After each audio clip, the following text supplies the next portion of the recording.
ఈ వంగల్ గ్రామము గైరాంతాండ ఈ రోడ్డు ప్రారంభోత్సవానికి రావడం జరిగింది. గత సంవత్సరం కూడా ఇదే ఆగస్టు నెలలో కూడా రావడం జరిగింది. అప్పుడు ఖచ్చితంగా దీనికి రోడ్ వేస్తామని చెప్పేసి మాటిచ్చినాం. అప్పుడు మేము డబ్బులు కూడా శాంక్షన్ చేయడం జరిగింది. కానీ కాంట్రాక్టర్లు అగ్రిమెంట్ అయిన తర్వాత కూడా డిలే చేయడం వలన మళ్ళీ వారి దగ్గరికి వెళ్ళి మార్చి ఇంకా కొత్త కాంట్రాక్టర్లు రిక్వెస్ట్ చేసి తీసుకొని రావడం జరిగింది.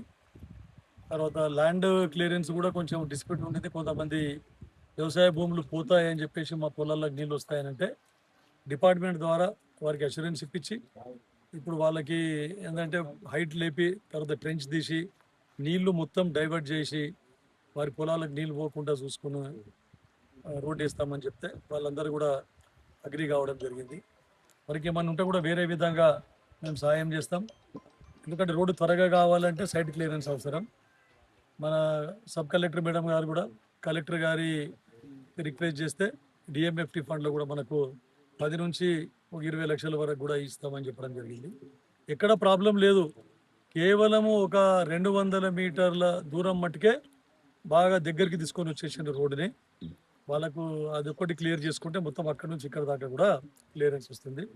మొన్ననే ఉపాధి హామీలో 10 లక్షల రూపాయలు పెట్టి ఒక 2 కల్వర్ట్లు 3 కల్వర్ట్లు కట్టేయడం కూడా జరిగింది. దానికి ఇంకా కూడా మళ్ళీ ఫండ్ పెట్టి అవసరం అనుకుంటే ఇంకా కూడా కల్వర్ట్లు కడతాం. దాంట్లో మనము ప్లాన్లో కూడా కల్వర్ట్స్ పెట్టడం జరిగింది. R&B డిపార్ట్మెంట్ ఇది టేకప్ చేయడం జరుగుతూ ఉంది. తర్వాత గతంలో ఆధారాబాధారగా సింగిల్ వెంట్తో ఇక్కడ బ్రిడ్జ్ ప్రపోజ్ చేయడం జరిగింది. కానీ సరిపోదు అది, ఎందుకంటే ఫ్లో ఎక్కువ ఉంది. కనీసము 3 వెంట్స్ బ్రిడ్జ్ అవసరం పడుతుంది. ఇక్కడ రీడిజైనింగ్ చేపించి మళ్ళీ రీటెండర్ పెట్టమని చెప్పేసి అధికారులు కోరడం జరిగింది. వాళ్ళు కూడా త్వరలో రీటెండర్ పెట్టిస్తాం రీడిజైనింగ్తోనే కొత్త రేట్స్తోనే కూడా చెప్పడం జరిగింది. మళ్ళీ వచ్చే వర్షాకాలం వరకు ఖచ్చితంగా మేము ఈ బ్రిడ్జ్ కంప్లీట్ చేస్తామని గ్రామస్తులకు తండావాసులకు కూడా మాట ఇవ్వడం జరిగింది. ఖచ్చితంగా మేము చేసి తీరుతాం. ఎందుకంటే మా ముఖ్యమంత్రి రేవంత్ రెడ్డి గారి ప్రభుత్వం, తర్వాత మా కాంగ్రెస్ ప్రభుత్వం ఎప్పుడు తాండాలు కానీ గ్రామాలు కానీ పల్లెటూర్లు కానీ అభివృద్ధి చేసింది కేవలం మా కాంగ్రెస్ ప్రభుత్వమే తప్ప వేరే ప్రభుత్వాలు ఇవి కూడా బీదోళ్ళ గురించి తాండాల గురించి పట్టించుకోలేదు.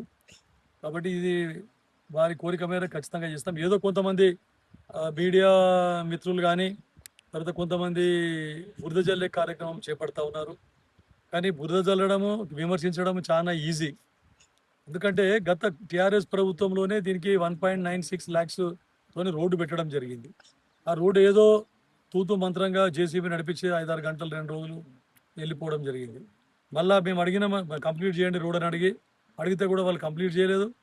చేస్తాం అనుకుంటూ సంవత్సరం ధర కాలయాపన చేసి లాస్ట్కు చేతులు ఎత్తేస్తే మళ్ళీ మేము కొత్త రేట్స్తోని మళ్ళీ కొత్త బడ్జెట్ పెట్టి టెండర్ అయిపోయడం జరిగింది.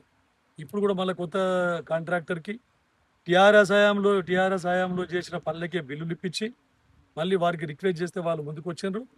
మా నిజంగా R&B అధికారులు చాలా సహకరిస్తూ ఉన్నారు. ఎప్పటికప్పుడు గ్రామస్తులతో మాట్లాడి మా డిప్యూటీ తహసీల్దార్ గారు, మా సబ్ కలెక్టర్ గారు గ్రామస్తులతో అందరితో మాట్లాడి పట్టేదారులకు వాళ్ళ కన్వీన్ చేసి ఈరోజు సైట్ క్లియరెన్స్కి అనుమతి తీసుకోవడం జరిగింది. తర్వాత వర్క్ స్టార్ట్ చేసినాం. ఈరోజే వర్క్ కూడా స్టార్ట్ చేస్తాం. త్వరలో ఏంటంటే మన డిఎంఎఫ్టీ ఫండ్ కలెక్టర్ గారు ఇచ్చిన ఫండ్లో ఎక్కడైతే 200 మీటర్లు 300 మీటర్లు ఉందో ఇబ్బందిగా ఉందో సైట్ క్లియర్ చేసి అక్కడ ఫస్ట్ రోడ్ ఫార్మేషన్ చేస్తాం. మిగిలిన దానికి ఎలాంటి ఇబ్బంది లేదు.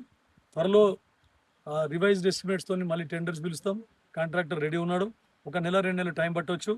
మనం మళ్ళీ సెప్టెంబర్ అక్టోబర్ వరకు ఈ పని స్టార్ట్ చేసి అతి త్వరలో కంప్లీట్ చేయడానికి ప్రయత్నిస్తామని చెప్తాను.